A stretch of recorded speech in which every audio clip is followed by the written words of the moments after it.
మొహం చాటేసినటువంటి ఆంధ్ర ప్రజలు బేరం అంటున్నటువంటి తమిళనాడు కాలేజీలు. ఇది టైటిల్ అనుకుందాం ఈరోజుకి. ఎందుకంటే ఆంధ్రప్రదేశ్లో ఎంసెట్ రిజల్ట్స్ వచ్చేసినాయి.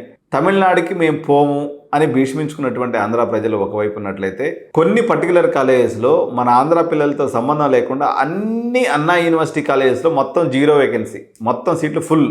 ఎందుకంటే ఈసారి తమిళనాడు హిస్టరీలోనే హయ్యెస్ట్ పాస్ పర్సంటేజ్ వచ్చేసింది బీటెక్ మన ఇంటర్మీడియట్లో. దాంతో లోకల్ వాళ్ళు మొత్తం సత్యభామ అనుకోండి, ఎస్ఆర్ఎం అనుకోండి, వేల్టెక్ అనుకోండి, సవిత అనుకోండి, అండ్ ఆల్ అన్నా యూనివర్సిటీ కాలేజెస్లో ఫుల్ టు ఫుల్ సీట్స్ అయిపోయినాయి.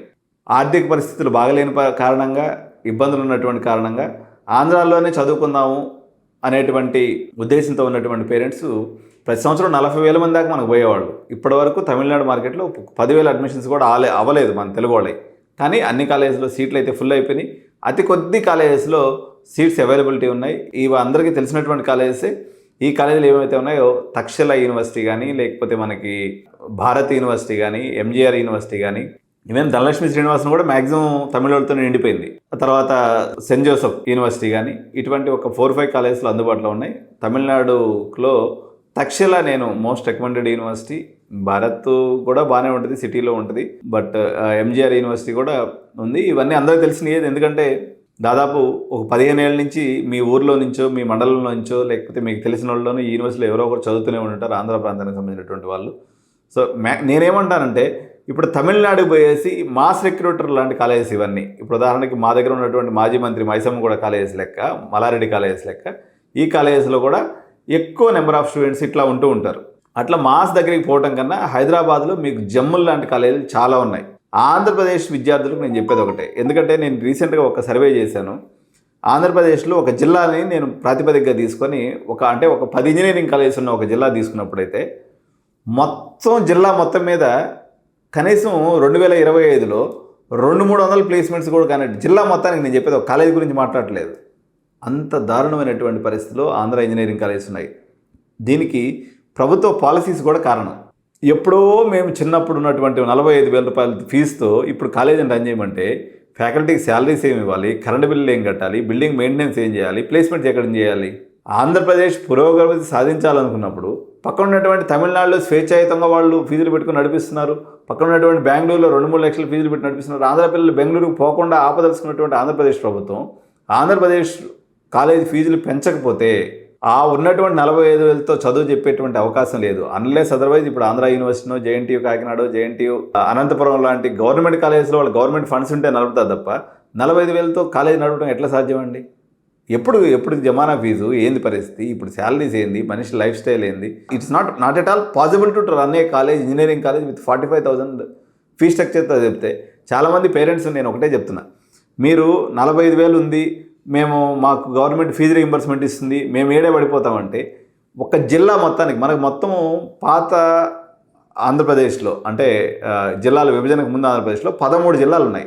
13 జిల్లాలు ఇంటూ జిల్లాకు ఒక 200 కాడికి వేసుకుంటే 2,600, లేదు డబుల్ వేసుకుంటాం 5,000 మంది ప్లేస్మెంట్స్ అయి ఉంటాయి. 1,83,000 మంది విద్యార్థులు ఉన్నారు. మీరు ఇప్పుడు క్వాలిఫై అయిన వరకే తీసుకున్నా కూడా 1,83,000 విద్యార్థుల్లో 5,000 మందికి రేపు పొద్దున మార్కెట్ బాగానే ఉన్నప్పుడే 5,000 మంది వచ్చిందంటే రేపు పొద్దున ఏ పరిస్థితులు ఎవరికి ఉద్యోగాలు వస్తాయి? మీరు అందరూ ఏం చేస్తారు చదివి?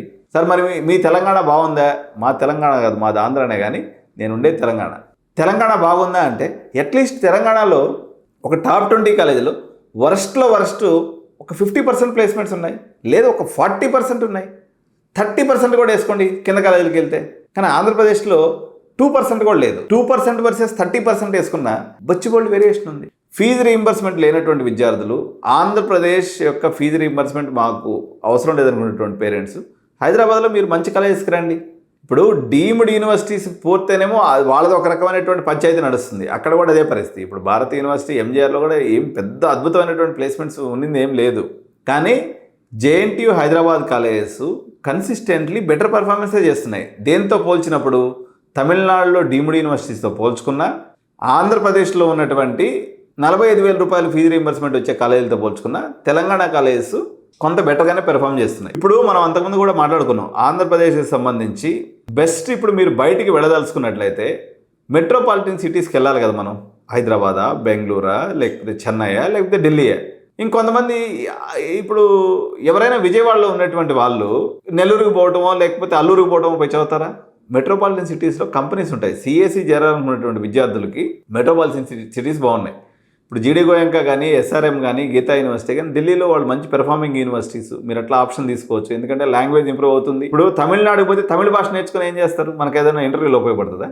అదే ఢిల్లీకి పోతే మీకు ఇంగ్లీష్ వస్తుంది, హిందీ వస్తుంది, అదే ఖర్చులో పని అయిపోతుంది. లేదు మీరు తమిళనాడుకి పోకుండా హైదరాబాద్కి వస్తే అట్లీస్ట్ మీకు హైదరాబాద్లో చాలా కంపెనీస్ ఉన్నాయి, మనకి అట్లీస్ట్ మన తెలుగు ఫుడ్ దొరుకుతుంది.